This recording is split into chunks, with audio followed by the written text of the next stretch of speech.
Hello बच्चों, let's read this question. The question says, which of the following are reabsorbed in the alimentary canal as such? Option A, albumin of egg. Option B, polysaccharides. Option C, proteins. Option D, fat soluble vitamins. तो इस question में ये पूछा गया है कि अगर हम रीएब्जॉर्प्शन की बात कर रहे हैं तो वो एलिमेंट्री कैनाल में एज सच यानी कि जिस फॉर्म में वो है वो एज सच कौन है अमंग द गिवन ऑप्शंस जो एज सच एब्जॉर्ब हो जाता है। तो जो की कॉन्सेप्ट हम इस क्वेश्चन में यूज करेंगे, हम इसमें देखेंगे reabsorption of elements, reabsorption of compounds कह सकते हैं,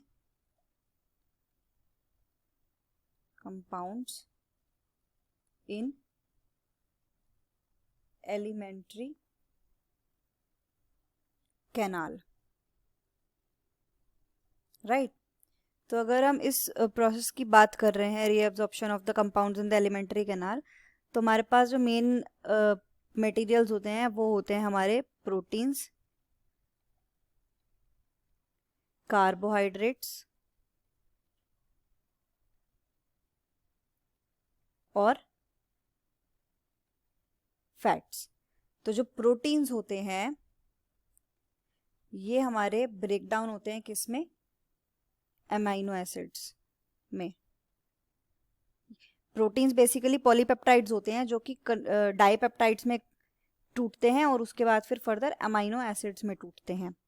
कार्बोहाइड्रेट्स हमारे किस में टूटते हैं? ग्लूकोज या फिर हम कह सकते हैं मोनोसैकेराइड्स में। ये हमारे मोनोसैकेराइड्स में टूटते हैं। जो फैट्स होते हैं ये हमारे टूटते किस में है? फैटी एसिड्स, फैटी एसिड्स में टूटते हैं। और अगर हम या फिर फैटी एसिड्स कह सकते हैं, और किस में टूटते हैं? मोनोग्लिसराइड्स में, मोनोग्लिसराइड्स। तो अब बेसिकली ये हमारी यूनिट हो गई। तो जब हम मोनोग्लिसराइड्स और फैटी एसिड्स की बात कर रहे हैं तो अमीनो एसिड्स जो प्रोटीन्स हैं ये डाइपेप्टाइड्स में टूटे फिर अमीनो एसिड्स में कन्वर्ट हुए तब एब्जॉर्ब हुए। कार्बोहाइड्रेट्स मोनोसैकेराइड्स में टूटे फिर एब्जॉर्ब हुए। फैट्स फैटी एसिड्स बनाए और मोनोग्लिसराइड्स बनाए फिर एब्जॉर्ब हुए। तो इनमें से अगर हम फैट्स या फिर कह सकते हैं इसमें फैटी एसिड्स और मोनोग्लिसराइड्स का एब्जॉर्प्शन देख रहे हैं तो इनमें हम क्या देखते हैं कि ये जो दोनों हैं ये एब्जॉर्प्टिव सेल्स में स्मॉल इंटेस्टाइन्स की एंटर करते हैं मिसल्स फॉर्म करके। तो ये क्या कर रहे हैं? एंटर कर रहे हैं एब्जॉर्प्टिव सेल्स में। एब्जॉर्प्टिव सेल्स कहाँ पर? ये कहाँ पर मिलती हैं हमें? स्मॉल इंटेस्टाइन्स, ये स्मॉल इंटेस्टाइन्स में मिलती हैं। और ये किस फॉर्म में मिल रहे हैं? In form of micelles, micelles form करके ये वहां पर एब्जॉर्ब होते हैं। तो अब क्या होता है? ये एंटर हुए मिसल्स फॉर्म करके, उसके बाद में फिर क्या होगा? जैसे ही इन्होंने स्मॉल इंटेस्टाइन्स की एब्जॉर्प्टिव सेल्स में एंट्री ले ली, then they will leave the micelles. After entry leave micelles, उसके बाद ये मिसल्स को लीव कर देते हैं और रिकम्बाइन कर जाते हैं किस फॉर्म में? काइलो माइक्रॉन्स की फॉर्म में। एंड ये किस फॉर्म में रीअब्सॉर्ब कर जाते हैं? Reabsorbed in the form of Kylo microns. तो बेसिकली ये अपने ही फॉर्म में एब्जॉर्ब हुए। कैसे? कि जो फैटी एसिड्स होते हैं इन्हीं की सिंपलर यूनिट्स, बेसिकली यही जो फैटी एसिड्स हैं ये मिलके क्या मिसल्स के मिसल्स बना रहे हैं। उसके बाद में मिसल्स को उन्होंने छोड़ दिया जब वो एंटर हो गए। एंट्री करने के लिए सिर्फ उन्हें मिसल्स फॉर्मेशन की जरूरत पड़ी, अदरवाइज वो रीएब्जॉर्ब अपनी ओरिजिनल फॉर्म में ही हुए हैं। लेकिन जो प्रोटीन्स हैं वो एक बार अगर एब्जॉर्ब होने के लिए कन्वर्ट हुए हैं अमीनो एसिड्स में तो वो अमीनो एसिड्स की तरीके से ही एब्जॉर्ब होंगे।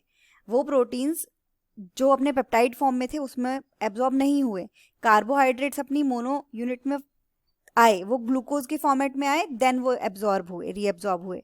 लेकिन जब हम फैटी एसिड्स और मोनोग्लिसराइड्स की बात करते हैं तो ये किस तरीके से हमारे एब्जॉर्ब होते हैं, पहले मिसल्स बनाते हैं सिर्फ सेल में एंट्री लेने के लिए, लेकिन फिर मिसल्स को छोड़ देते हैं और अपनी ओरिजिनल फॉर्म में रीएब्जॉर्ब हो जाते हैं। सेम जो हम तो यहाँ पे हम क्या देख रहे हैं कि जो रीएब्जॉर्प्शन हो रहा है एलिमेंट्री कैनाल में एज सच सिर्फ किसका हो रहा है, फैट्स का हो रहा है, ना प्रोटीन्स का होता ना कार्बोहाइड्रेट्स का होता, फैट्स का होता है। और सेम फॉर्मेट कौन फॉलो करता है, fat soluble vitamins, same adapted by fat soluble vitamins. तो वो भी अपनी ओरिजिनल फॉर्म में ही एब्जॉर्ब होते हैं, किसी फॉर्म में कन्वर्ट होके एब्जॉर्ब नहीं हो रहे हैं। तो यहाँ अगर हम ऑप्शंस की बात करें, ऑप्शन ए में हमें क्या दे रखा है, एल्ब्यूमिन ऑफ एग, जो कि क्या होता है, प्रोटीन है। तो प्रोटीन्स अपनी एज सच फॉर्म में रीअब्जॉर्ब नहीं हो रहे, तो ये हमारा आंसर नहीं होगा। पॉलीसैकेराइड्स कौन होते हैं, कार्बोहाइड्रेट्स, तो ये भी हमारे एज सच रीअब्जॉर्ब नहीं होते हैं, तो ये भी हमारा आंसर नहीं होगा। ऑप्शन सी में प्रोटीन्स दिया हुआ, ये भी हमारा ऑप्शन नहीं होगा, हमारा आंसर होगा फैट सॉल्युबल विटामिन्स। तो हमारे यहाँ पे आंसर क्या हो जाएगा, option D, right. The final answer is option D, fat soluble vitamins. Hope you understood it well, best of luck.